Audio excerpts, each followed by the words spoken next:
Hello everyone, this is Reena Sharma from New Era Public School. So student, today I am going to start third chapter of history of 7th class, Delhi Sultanate. Let's discuss about the Delhi Sultanate. The period between 1206 to 1525 CE in the history of India is known as the period of Delhi Sultanate. जो time period है हमारा 206 से लेके 1525 तक का period जो है उसे किस नाम से जाना जाता है? Delhi Saltanat. 5 ruling dynasty committed dominated the scene during this period. इस टाइम पे क्या हुआ? 5 डायनेस्टी जो है आई रूलिंग के लिए इंडिया में. They were those of the slaves, Khilji, Tughlaq and Sayyids, the Lodis. These are 5 dynasty. In 1206 CE, Muhammad Ghori was the murdered and his Indian possession fell under the control of his slave.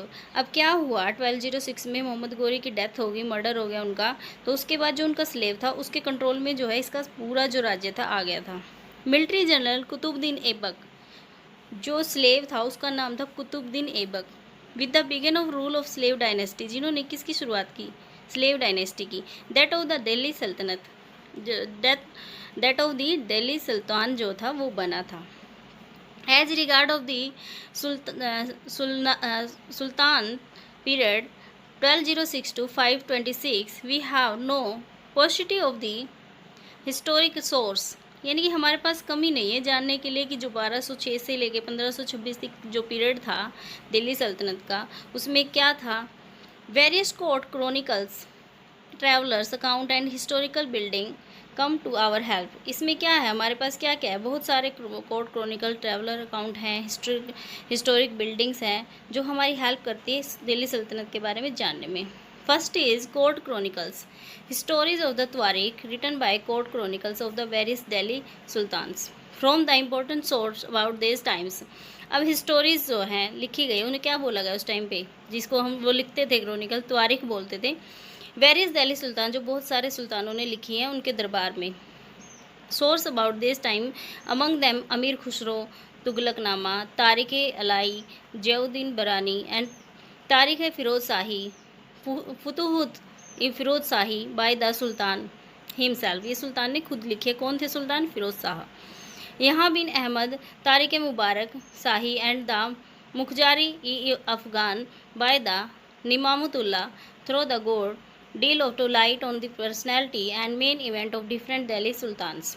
अब क्या है? सबकी जो personality थी उस time में, कौन कैसा जो सुल्तान था उसके बारे में लिखा है कोर्ट क्रॉनिकल्स ने. Travellers account, many foreign traveller who visited India during this period. इस पीरियड में बहुत सारे ट्रैवलर जो आए इंडिया में 1206 to 1526. Also throw light on the personality of the reason of different sultans. अब क्या है? जो अलग अलग राज्य के सुल्तान थे उनके बारे में उन्होंने लिखा. Among them names of Ibn Battuta, Marco Polo, Nikita Afanasy are well known. ये जो थे सारे ट्रैवलर ही थे. Historical buildings. Next, historical buildings of this period like a Qutub Minar, Quwwat Islam Masjid, Alai Darwaza, tomb of the Ghiyasuddin Tughlaqabad, Hauz Khas, Firoz Shah Kotla, Lodi tomb etc. यानी कि extra. Them's speak of the artistic taste of different Delhi sultan. जिसका जैसा टेस्ट था, जिसकी जो उस टाइम पे जो आर्कियोलॉजी थी उसके अकॉर्डिंग जो है बिल्डिंग का उन्होंने निर्माण करवाया था. The slave dynasty 1206 to 1290. अब स्लेव डायनेस्टी के बारे में हम इसमें रीड करेंगे. Qutbuddin Aibak 1206 to 1210. The first sultan of dynasty was Qutbuddin Aibak. जो फर्स्ट जो सुल्तान आए थे, फर्स्ट जो डायनेस्टी थी दिल्ली सल्तनत की, वो थी कुतुबुद्दीन ऐबक की. He was a general of Mohammad Ghori and ruled over the territories conquered by Ghori in India. अब क्या हुआ? जब मोहम्मद गोरी आए तो उस टाइम पे ये क्या थे? उनके साथ थे. जब मोहम्मद गोरी ने रूल किया इंडिया पे, आफ्टर गोरी डेथ, जब गोरी की मृत्यु हो गई उसके बाद Qutubuddin began to rule and the independent ruler. Qutubuddin was kind hearted and generous man. Okay, due to his generosity he was called lakh Bakhsh. इनकी जो ये काइंड हार्टेड जो फीलिंग थी, जेनरसिटी थी, इसकी वजह से इसको लाख बख्श बोला जाता है. Lakh Bakhsh meaning are giver of lakhs, यानी कि लाखों में देने वाला. He built the Quwwat ul Islam mosque. इन्होंने कौन सी बनवाई mosque? Quwwatul Islam in Delhi. Started the construction of Qutub Minar, और इन्होंने कंस्ट्रक्शन शुरू कर दी थी कुतुब मीनार की। Next is Iltutmish 1211 to 1236। Shamsuddin Iltutmish was a slave, a son in law of Aibak. Aibak का सन इन लॉ था और ये स्लेव था। He regarded as the real founder of Delhi sultanate, यानी दिल्ली सल्तनत का जो था फाउंडर माना जाता है शमसुद्दीन इल्तुमिश को। He shifted the seat of governance from Lahore to Delhi, owing to which Delhi come to occupy the premier position of capital of Hindustan। इन्होंने क्या किया? दिल्ली को जो है कैपिटल बना दिया हिंदुस्तान की। Iltutmish had to the contented with the many rebellion, but he was successful in defeating the rebel and executing most of them। अब क्या हुआ? काफ़ी सारे रिबेलियन जो थे इनके सामने खड़े हो गए थे, जो इनको दिल्ली पर शासन करने नहीं दे रहे थे, तो इन्होंने क्या किया? उन सबको हरा दिया। He consolidated the Delhi Sultanate by the extending his control up to the Indus and the all of Multan and Sindh. अब क्या हुआ? इन्होंने जो एक्सटेंड किया अपनी दिल्ली सल्तनत का, ना कि दिल्ली सल्तनत में, इंडस जो सिंध है वहाँ पर, मुल्तान में और सिंध में। Toward the east of extended his control over the Lakhnauti, Bengal and Bihar. He brought under his control Rajput territories of Bayana, Ajmer, Sambhar. Iltutmish created entire new class of ruling elite which was called the Chalisa। Chalisa means are the group of 40। The death of Iltutmish was followed by a decade of political instability in Delhi which saw the acute struggle among the nobles। अब क्या हुआ? The death of Iltutmish के बाद जो है काफ़ी सारी decade जो है पॉलिटिकल इंस्टेबिलिटी आ गई थी दिल्ली में, जो स्ट्रगल कर रहे थे इसके नोबल्स क्या बनने के लिए? वहाँ का रूलर बनने के लिए। Razia Sultan 1236 CE to 1240 CE। Before his death, Iltutmish nominated his daughter Rajia as a successor। Razia Sultan was unique in the history of Delhi सल्तनत। अब क्या हुआ? इल्तुमिश ने मरने से पहले ही अपनी बेटी को डिक्लेयर कर दिया, नॉमिनेट कर दिया था वहाँ की रूलर के रूप में, रजिया सुल्तान को। सी was the first and last women Muslim ruler of the medieval world. Medieval world की जो थी ये पहली और आखिरी मुस्लिम लेडी थी जो कि एज ए रूलर जिन्होंने काम किया है। She was the brave, intelligent and just women. She possessed all the qualities of a great ruler. She was and excellent horse women. ठीक है, सभी क्वालिटी जो थी इनके अंदर थी। हॉर्स वुमेन थी, घुड़सवार थी अच्छी। सी dressed like a man and personality lead the army in a battle. But the nobles did not like the idea of being ruled by A women. लेकिन जो उनके नोबल्स थे नीचे, वो क्या थे? वो नहीं चाहते थे कि एक लड़की जो है रूलर बने। Chronicle of as Minhaj Siraj recognize the Razia was more able and qualified than all her brothers. जो उसके भाई थे उनसे वो काफ़ी अच्छी थी। He thought that queens rule were against the ideal social order created by God.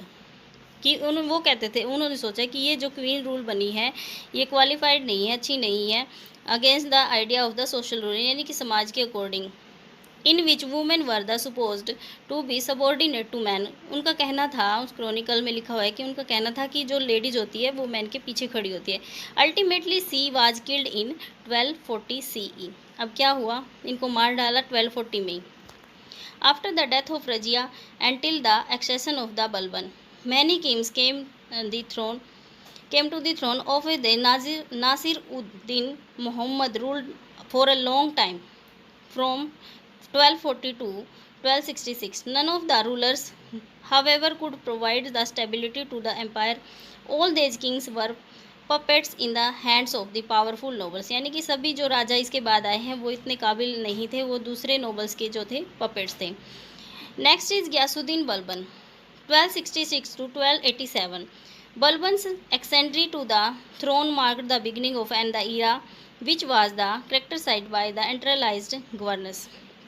जो बलबन की एक्सेंट्री थी थ्रोन की, जो थ्रोन है सिंहासन पाने की, वो शुरुआत में ही देखी गई है। He adapted the Iranian theory of the kingship. अब जो यहाँ पे इसने रूल किया वो थ्योरी जो थी इन्होंने कहाँ से बनाई थी? Iranian. According to his theory the king was divine. उन्होंने कहा कि जो किंग होता है वो भगवान की तरह होता है। The shadow God on the earth. जो भूमि पे, जो धरती पे जो है, जो राजा है वो एक गॉड की तरह है, उनकी छाया है। हैंस मस्ट बी ओडे ओबेड, तो क्या हुआ, उनके जो ऑर्डर होते हैं उनको जो है मानना चाहिए। The king was answerable only to God, जो किंग है वो सिर्फ किसको जवाबदेही है, वो गॉड को। He adopted the title of Zille Ilahi meaning shadow of God. It was inscribe the coins issued by him, इन्होंने क्या किया, कोइंस पे भी लिखवाया था जिले इलाही के बारे में, जिसका मीनिंग है shadow of God. It was inscribed in the coin issued by him, जो इनके शासनकाल में कोइन चलाए जाते थे। He introduce the Persian custom of the sijda and paibos. He followed the policy of blood and iron and crushed army rebellion with a heavy hand. He kept the nobility under the strict control, created a strong system to keep them in check. अब क्या हुआ, ही kept a nobility under strict control, इनके जो Nobel थे उनको control में जाता रखता था। एक created a strong system keep them in check, उनके ऊपर जो है चेक करता था कि कौन जो है कैसा नोबल्स है। Balban brought about reform in the internal administrations. अब क्या हुआ, बलबन जो था लेकर आया था बहुत सारे सुधार अपने एडमिनिस्ट्रेशंस में। He enforced law order and recognize the army. He constructed roads, इन्होंने कंस्ट्रक्ट किया रोड का। Made the arrangement for the interstate traffic and the judiciary was strengthened, अपनी जुडिशरी को न्यायपालिका को मजबूत किया। He reformed the tax collection process. Provincial governors were frequently transferred. However, he could not successfully suppress the rebellion in Bengal and Tughril. अब क्या हुआ, इन्होंने क्या किया, ही कुड नॉट सक्सेसफुल, जो थे रिबेलियन थे वो नहीं हुए बंगाल और तुगरिल में। Balban son died while the defending the north west frontier. अब क्या है, इसका बेटा जो था मर गया था इसके अंदर, जब नॉर्थ वेस्ट फ्रंटियर पे जो युद्ध हो रहा था। The affected Balban to such and the extent that died in 1287 में जो है उनकी डेथ हो गई थी। The public order to country was threatened with the anarchy after Balban's death. The slave dynasty of Balban come to an with in the 3 year of his death. जो बलबन की slave dynasty of Balban थी came and within in the 3 year of his death, 3 साल के बाद ही उस पर जो है कब्जा हो गया था। किसका? In 1290, Jalaluddin Khilji, the governor of the समाना, occupied Delhi by the military coup and declared himself the sultan। उसके बाद कौन आया था? जलालुद्दीन खिलजी जो थे वहाँ के गवर्नर हो गए थे और उन्होंने डिक्लेयर कर दिया था अपने आप को सुल्तान। Next, the Khilji dynasty 1290 to 1320। Jalaluddin Khilji 1290 to 1296 ई, the founder of the Khilji dynasty Jalaluddin Khilji. ठीक है, जलालुद्दीन खिलजी को ही खिलजी डायनेस्टी का फाउंडर माना जाता है। Was already very old when extended the throne, जब इन्होंने सिंहासन अपने अंडर मिलाया तो उस टाइम काफ़ी ओल्ड थे। Moreover he had to spend most of his time suppressing the internal rebellion. In 1296 he was the assassinated by his nephew Alauddin Khilji who became the sultan. अब क्या हुआ, 1296 में इनके जो भतीजा था उन्होंने ही, अलाउद्दीन खिलजी, वो क्या बन गया था, सुल्तान बन गया था और इनको जो है फांसी की सज़ा दे दी थी, इनकी हत्या कर दी थी। Alauddin Khilji 1296 to 1366 CE। Alauddin Khilji was most powerful ruler of the Khilji dynasty. Okay, Alauddin जो खिलजी था वो सबसे पावरफुल डायनेस्टी का शासक रहा है, खिलजी डायनेस्टी का। Soon after coming to power he set about his goal to establishing the all India empire. उन्होंने क्या किया कि जो ये खिलजी थे इसने गोल बना रखा था कि मुझे जो है पूरे इंडिया का जो एम्पायर अपने हाथ में लेना है, इस्टेब्लिश करना है। Expansion of the empire, Alauddin conquered the Gujarat and Malwa. सबसे पहले क्या हुआ, गुजरात और मालवा को अपने विजय कर ली। This gave him control over the western sea ports पर जो है आक्रमण कर दिया between 1301 to 1303। He campaigned in Rajasthan and captured the fort of Ranthambore Chittor from Rajputs. Thereafter, he sent a large army toward the south under his trusted general Malik Gafur. अब क्या हुआ कि इसने जो है सबसे पहले राजस्थान को कैप्चर किया, उनके फोर्ट जो किले थे, रणथंभौर का किला था, चित्तौड़ का किला था, वहाँ पर जो है आक्रमण कर दिया अपनी लार्ज आर्मी के साथ। और इनके जो अंडर हिज ट्रस्टेड जनरल जो था मलिक गफूर था वहाँ पर। मलिक गफूर डिफीटेड द यादव्स, जो मलिक गफूर इसके नीचे था उसने किसको, यादव्स को और काकतिया को और हौसले को एंड दी पांड्याज को हरा दिया था। The king so defeated were allowed to continue as the ruler, but they had to pay the tribute to sultan and acknowledge his over leadership। अब क्या हुआ, इनको हराने के बाद इन्होंने उन्हें राजा तो बना दिया, लेकिन क्या हुआ, ट्रिब्यूट देने के लिए, ट्रिब्यूट होती है वहाँ पे जो भी ज़मीन है या फिर क्या है उसके लिए, फसलों के लिए और भी जो व्यापारिक काम थे उनमें जो है टैक्स देना पड़ेगा। Economic measure, Alauddin order to the measurement of the all land and under the cultivation. उन्होंने इकोनॉमिक मेजरमेंट के लिए अलाउद्दीन ने क्या चलाया, एक ऑर्डर चलाया कि मेजरमेंट करो कि लैंड जो है कल्टीवेशन का कितना है यहाँ पे। It was divided into different categories accordingly fertility. अब क्या है, डिवाइड कर दिया था लैंड को भी उसकी फर्टिलिटी के हिसाब से। द लैंड टैक्स, खर्च जिसको क्या बोला जाता था, खर्च, was fixed according the kept strict check on the nobles and did not allow them to collect any additional tax। उसने कहा कि जो चेक करके तभी टैक्स लेना है कि कितना लैंड जो है किसके पास है, एडिशनल टैक्स नहीं लेना।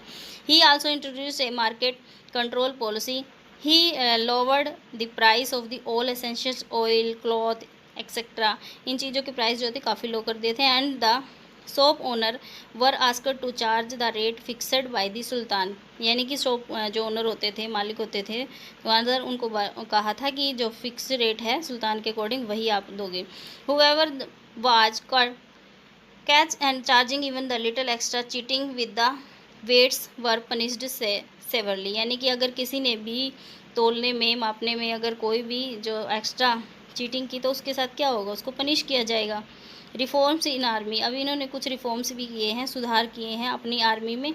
ही was able to maintain a large reforms in the army. He was able to maintain a large standing army. इनके पास जो थी लार्ज स्टैंडिंग आर्मी थी। He paid the soldier in a cash, soldier को जो पे देते थे वो कैश में देते थे। He started the branding dug horse and prevent the substitutional of good horse by the inferior ones. अब क्या है, स्टैंडिंग आर्मी किसको कहते हैं, जिसमें हाथी हैं, घोड़े हैं, जो खड़े होकर जो है सेना में लड़ाई करें।